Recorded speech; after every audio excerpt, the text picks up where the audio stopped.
Maayong buntag sa makausapa. Salamat sa Dios sa maayong panahon. Niya nakita nining ikaunom nga Domingo sulod sa tuig. Ikaduha nga Domingo sulod sa bulan sa Pebrero.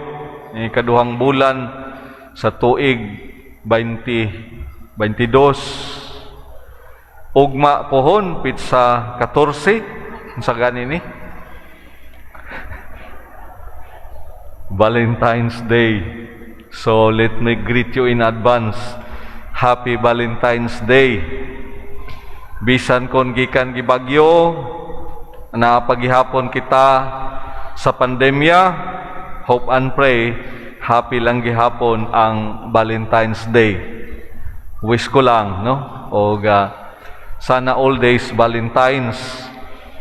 Kay naarabay nagbutang sa Facebook akong nabasahan, nag-ingon ang Valentine's Day para ra daw sa mga tambok. Busa kon kamo mga niwang paghulat mo sa Nutrition Month. Mao na ron. Sige lang, kung wala kay Valentino, Valentina, sayaw na lang og paru-paro di. Isipan na lang kaugalingon kapos kabos sa swerte ayon sa bakaha, no? Anyway, our gospel today talks about those who are blessed and those who are accursed. Katong mga gitawag nga bulahan o mga gipanalanginan o kadtong mga alaot o tingali gipanghimaraot. Alang kang San Lucas, dunay upat nga iyang gimension dinhi. San Mateo 8. Kang San Lucas murag balansi-balansi, upat ka mga bulahan o upat pod nga murag alaot. Balumantang anong bulahan, kaya naa kanila ang grasya o bendisyon panalangin sa Ginoo. San Lucas nag-mention, bulahan kamong mga kabus kay inyo ang gingharian sa Dios. Bulahan kamong gigutom karon kay kamo pagabusgon. Bulahan kamo nga karon naghila kay kamo malipay ra unya. Bulahan kamo kung mga tao magdumot, magsalikway, magbugal-bugal kaninyo. Mag-ingon nga kamo mga dautan tungod sa anak sa tao. So dili lang ingon nga ginganlan kamong dautan tungod sa inyong dautang buhat, kundili gipasumanginlan nga mga dautan tungod sa inyong mga maayong buhat. Bulahan kamo, no? Paglipay kamo kay dako ang ganti nga gitagana sa Dios kaninyo. Kinsa man ang mga kabus sa mata sa Dios, kinsa man sila nga mga gigutom, naghilak o mga gisalikway o gidumtan sa katilingban, gibugal-bugalan sa mga tao, kaniadto karon og tingali sa umaabot. Sa panulat ni San Mateo, murag iyang gihatagan og dugang nga pagpasabot, poor in spirit. Bulahan kamo nga mga kabus sa espiritu, no? Pero San Lucas, very down to earth. Mahimong sabton in the literal sense, pero mahimo pod nga hatagan og halapad nga mga pagpakahulugan. Poor could mean in the spirit or literally kadtong wala gayud. Adunay dakong kulang sa kahigayunan diha sa kinabuhi o sa kapanginabuhian. O kabos gayud sa panglantaw, no? Kay matod pa sa atong mga madungog nga mga sinultian, mga panultihon, unsaon taman na tao man nga kabus, no? Saon taman nga sukad pa akong mga katigulangan, nagpuyo naman diha sa kakabus. Pan mahimo pod nga wala mag-define actually unsay atong kagahapon, kay depende man lagi pod sa paningkamot sa tao. muna atong mga ordinaryo nga mga panultihon nga dili man sama usahay sa kung unsa ang punuan mao ang bunga. Doon ay mga pagpakahulugan nga ingan nga ana apan diha sa paglambo sa kinabuhi sa kapanginabuhian usahay magdepende pod sa paningkamot sa tao. Bisan ko nga akong mga ginikanan mag-uuma mangingisda hibaluta no nga tungod sa paningkamot pagkugi mga kabataan no nakakaton og mga maayong pagtulunan naningkamot kayud in taon. Muna nga kinsa unsa asa sila karon no dili igsapayan unsa ang mga kagahapon kundili ang gipakahulugan sa maong mga paningkamot pagkugi inubanan sa grasya o panalangin sa Ginoo. Kinsa man sila nga gigutom, naghilak, gibugal-bugalan, gidumtan sa mga tao. Dili lang bisan kinsa, dili lang basta-basta. Klaro og tin-aw kayo nga pagpadayag nining ebanghelyo ni San Lucas tungod sa anak sa tao, tungod sa ebanghelyo, tungod sa imong pagbarog sa kamatuuran, tungod sa atong pagbarog sa unsay sakto, unsay angayan ug unsay matarong, no? Dili lang basta-basta. Sa ginaingon ko, could be given a literal meaning but could also be given another meaning halapad nga mga pagsabot. Sila nga kabos, sila nga gutom giuhaw sa tinuod nga gugma, pag-amuma o hustisya. Naghilak, nagdangoy-ngoy tungod sa mga pandaog-daog, pagpangyatak sa tawhanong katungod, o dili ba kaha biktima sa bisyo, droga o uban pa, no? Mahimong sabto nato sa halapad nga mga pagsabot ang gipadayag kanato karon nining mga pulong sa Dios.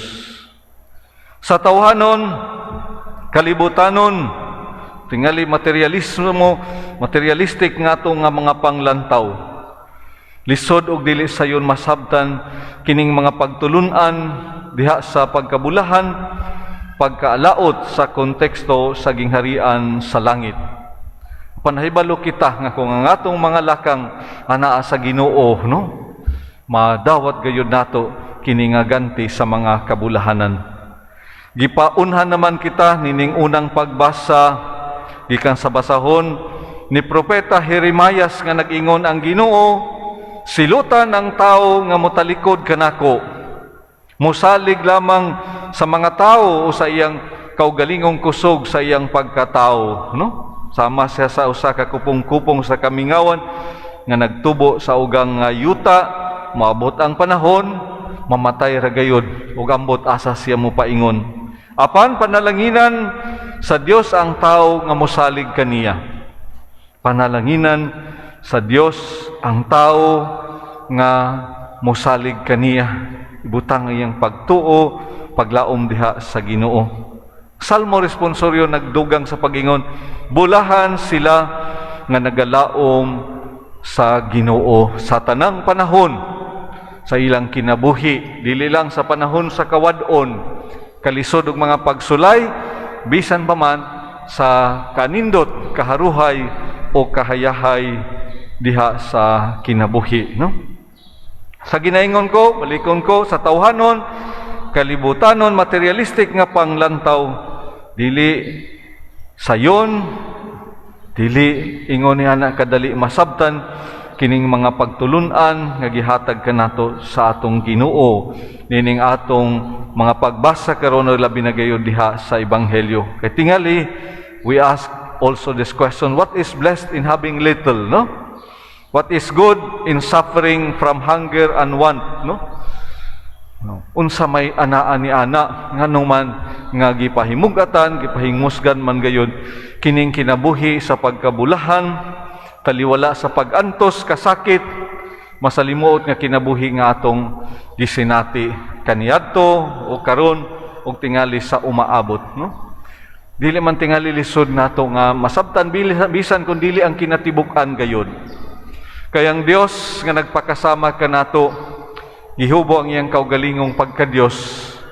Bisan walay sala, walay kadaot nga nahimo, giako ang tanan pag-antos og kasakit hangtod sa iyang kamatayon sa krus.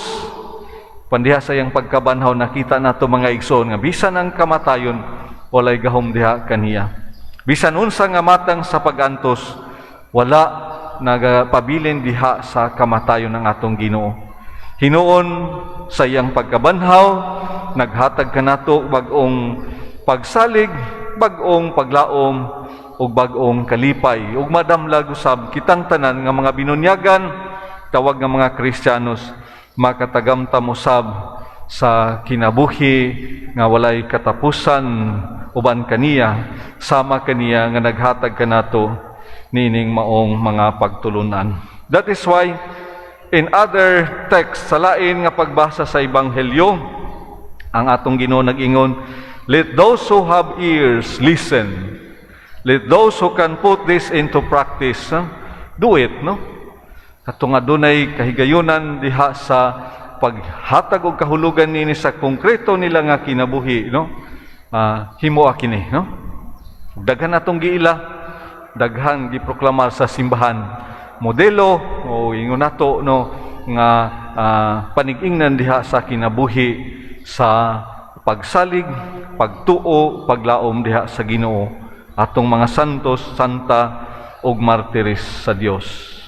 Sa katapusan unsa gayud ang kamahinungdanon alang kanato kining maong mga pagtulunan sa Ebanghelyo. Daghan mamahimong atong tan-awon diha sa nagkalaing-laing mga anggulo. Panpara kanako pinakabugat nga punto, no? Let us keep following the Lord no matter what the cost. Nowadays, it remains difficult to witness truly the values of the kingdom. Daghan kitang ma-encounter nga mga opposition. At times atong kaugalingon ra lamang nga mga personal nga mga interest. At times, ato rang kaugalingong mga sakop sa atong pamilya o atong mga kadugo, kaparyentihan o mga suod ang atong mga ma-encounter diha sa atong tinguha sa hingpit o tiunay nga pagalagad o pagsunod sa atong Ginoo. At times, we encounter strong opposition, harassments as we try to fulfill our Christian obligation, our tasks of shepherding, sanctifying, and our prophetic roles in this world. At times, mahulog ta usahay sa mga kompromiso tungod sa mga usahay atong mga connections, no? Ni anausab kita nining laing punto diha sa kinabuhi sa atong panaw, isip mga magtotoo, isip mga citizens of the land sa dili madugay. Mopili na usab kita og atong mga pangulo, tong mga lideres sa atong panggamhanan, no? Usahay anaa ang kalisod diha sa pagtimbang-timbang. Gusto nato puy-an mga pagtulunan sa Ebanghelyo, mga pagtulunan nga sakto og tarong, apan usahay ang haylo sa kwarta, influensya, gahom ug uban pa magwagtang sa tinud-anay nato nga tawag diha sa pagka-Kristiyanos, diha sa pagkatinuod gayod nga tinun-an sa atong Ginoo nining atong panahon karon. Pagampo paghinaut mga igsuon nga bisan pa man sa ginaingon ko, no matter what the cost, we remain His followers, we remain His disciples in our time, sa atong panahon karon, no? Bisan pa man kung nagkahulugan sa risgo diha sa atong kinabuhi, nautunta nga inubanan sa grasya, panalangin sa Ginoo, makit-an ra nato ang lamdag sa unsay angayan nga buhaton. Paglipay kamo kun kini manghitabo, pagsayo kamo sa kasadya, kay dako ang ganti nga gitagana alang kaninyo didto sa langit kung magmatinud-anon maningkamot diha sa pagpuyo sa iyang mga sugo. hinaut paunta.